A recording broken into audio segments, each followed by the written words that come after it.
Alors, il y a une chose que vous devez comprendre pour que je vous laisse partir. D'accord. Très peu d'humains ont vu ce que vous avez vu aujourd'hui, et nous tenons à ce qu'il en soit ainsi. Donc, si un jour vous révélez notre existence, nous vous vidons le cerveau. Le groupe d'intervention vous réinitialisera. Vos émotions, vos souvenirs, toute votre personnalité seront effacées. Vos amis et votre famille penseront que vous êtes fou. Vous ne penserez rien.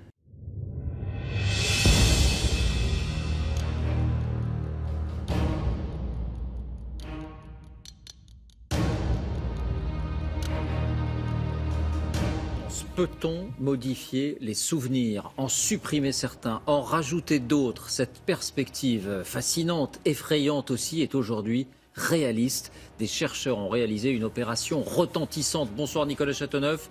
On va tout comprendre avec vous et votre studio virtuel. Oui, en effet, réécrire les souvenirs, manipuler votre mémoire, c'est l'un des grands thèmes de la science-fiction, notamment au cinéma, David, avec des films devenus cultes dont on voit ici quelques affiches. Et comme souvent, eh bien aujourd'hui, c'est vrai, la science a rejoint la fiction. Il est possible, David, de manipuler les souvenirs. Je vais vous raconter une expérience incroyable. C'est l'histoire d'une petite souris, une expérience donc menée par des chercheurs français. Voici la petite souris. Les chercheurs ont installé sur elle des capteurs.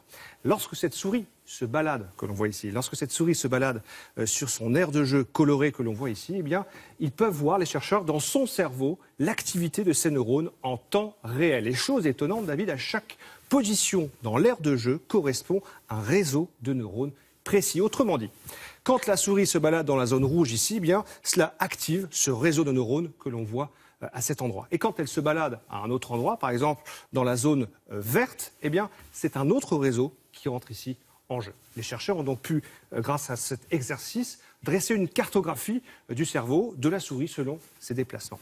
Alors maintenant, je vous propose de laisser cette petite souris, elle va se reposer et on va la retrouver à la table. Elle s'est endormie. Voilà la petite souris qui apparaît ici, voilà.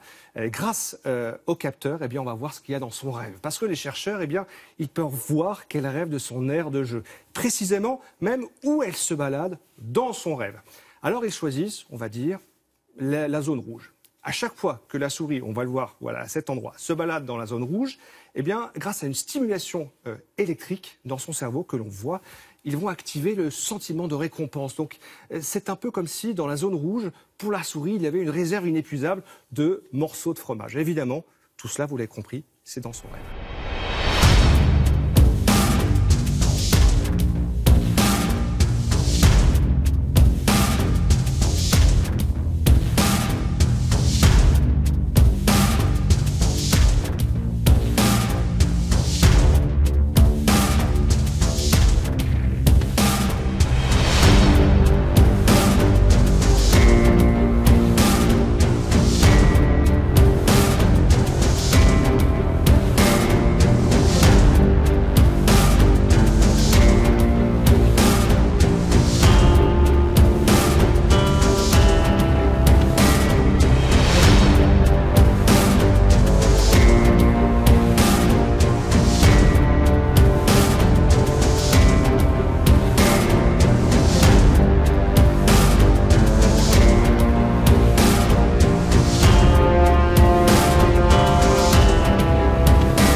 Bon, Inception alors.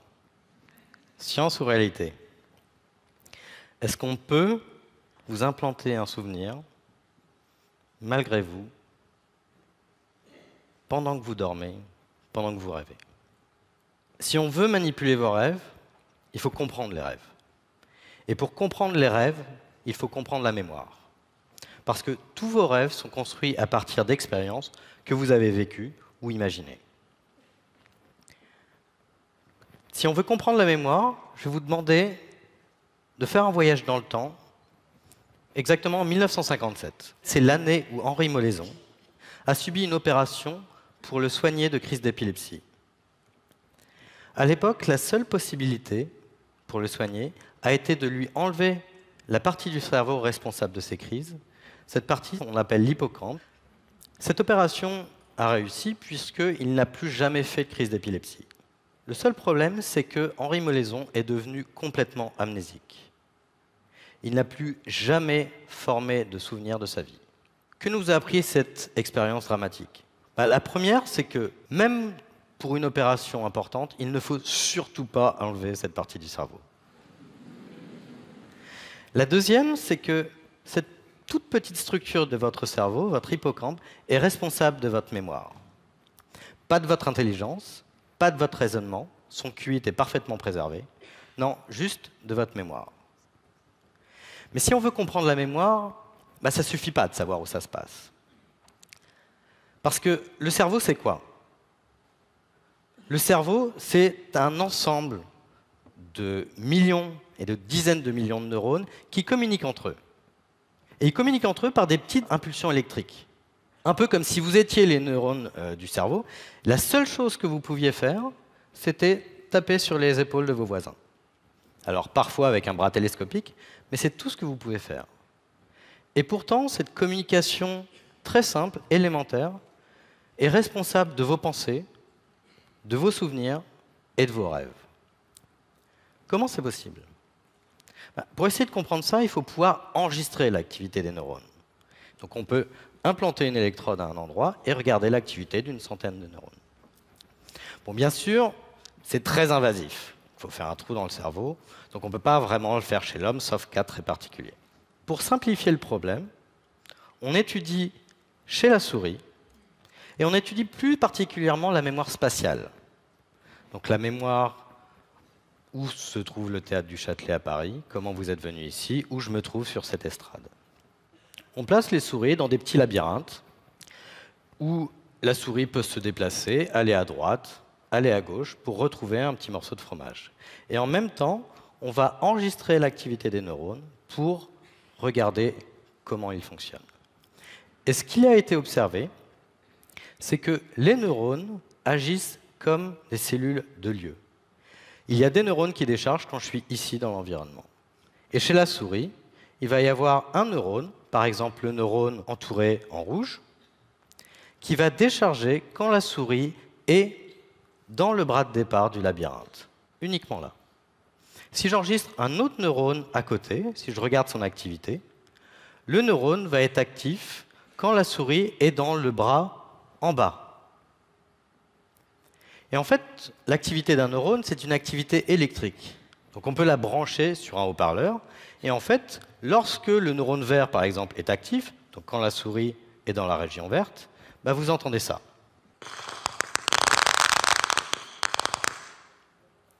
Et donc, si vous fermez les yeux et que vous entendez ce bruit, vous savez exactement où se trouve la souris dans l'environnement. Et si on enregistre une cinquantaine de neurones qui couvrent tout l'environnement, et qu'on utilise des algorithmes mathématiques qu'on appelle de machine learning, on est capable de recalculer la position de la souris dans un environnement. Dans ce petit film, ce que vous voyez, c'est le labyrinthe. La croix rouge représente la position réelle de l'animal. Et les points bleus et verts représentent la position qu'on a recalculée avec l'ordinateur. Vous voyez très précisément la trajectoire de la souris. Vous savez uniquement en regardant l'écran d'ordinateur où se trouve la souris. Par moment, vous voyez des choses un petit peu plus complexes, comme si la souris était à plusieurs endroits en même temps. En fait, on ne pense pas que ce soit le cas. On pense qu'on est capable de recalculer la position de la souris, mais également la trajectoire à laquelle elle pense, la trajectoire qu'elle est en train de prédire. Est-ce que c'est le cas? Eh bien, effectivement. La souris a bien repris la trajectoire qu'on avait prédit en recalculant sa position. Donc on est capable de lire les pensées de la souris, au moins de savoir où la souris pense se trouver. Est-ce qu'on peut les manipuler maintenant? C'est là que le sommeil entre en jeu. Si on place la souris, par exemple, sur cet environnement, et qu'on lui donne une récompense ici. Si on la fait dormir plus tard, dans sa petite boîte, on va voir pendant son sommeil cette cellule de lieu activée, puis cette cellule de lieu, puis celle-ci, comme si elle était en train de rêver la trajectoire qu'elle a fait pendant l'éveil. Et en fait, ces réactivations, on pense que c'est très important pour la consolidation de la mémoire. Vous rejouez les informations pendant le sommeil pour les consolider. Donc oui, il faut apprendre ses leçons avant de se coucher. Mais est-ce que c'est le cas? Est-ce que c'est vrai? Parce que pour être sûr, il faudrait pouvoir réveiller la souris quand vous voyez la trajectoire et lui demander « Est-ce que tu étais en train de rêver ça ?» Le seul petit problème, c'est que les souris, ça ne parle pas. Donc en fait, on a imaginé une expérience.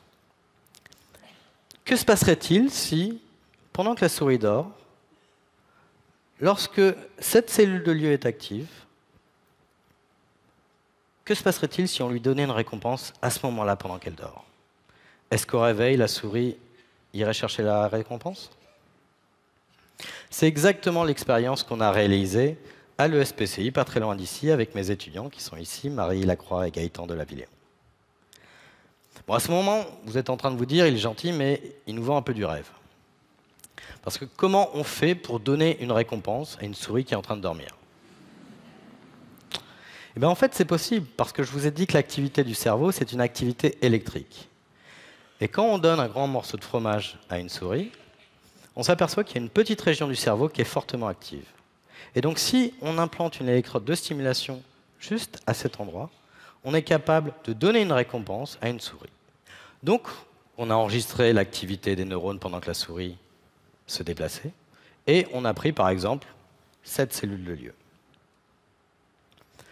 Pendant le sommeil, on a designé une interface cerveau-machine qui, à chaque fois que la cellule de lieu est déchargée, donc à chaque fois que la souris, pour simplifier, rêvait être à cet endroit-là, ça déclenchait automatiquement une stimulation de récompense.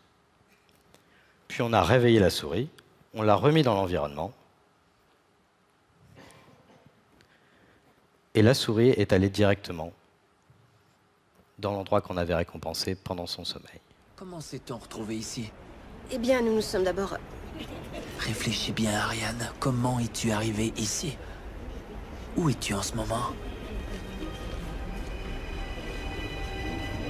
On est en plein rêve? Oui, en ce moment, je te donne ton premier cours en partage de rêve. Tu es dans mon atelier en train de dormir. Surtout, reste calme.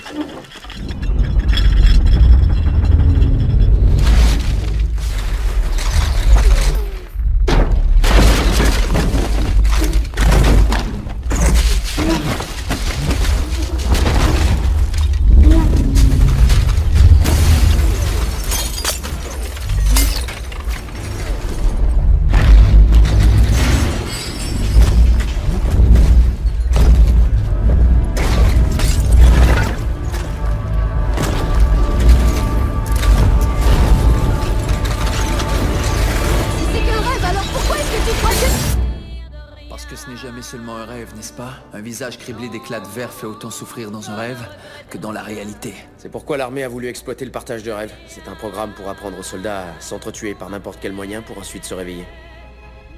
Et pourquoi a-t-on fait appel à des architectes? Il fallait bien quelqu'un pour concevoir les rêves, non? In 1993, I was walking along the street when I met a couple of tourists from a well-known Western country. And then the husband stopped and said, Mr. Mandela. I said, well, many people mistake me for that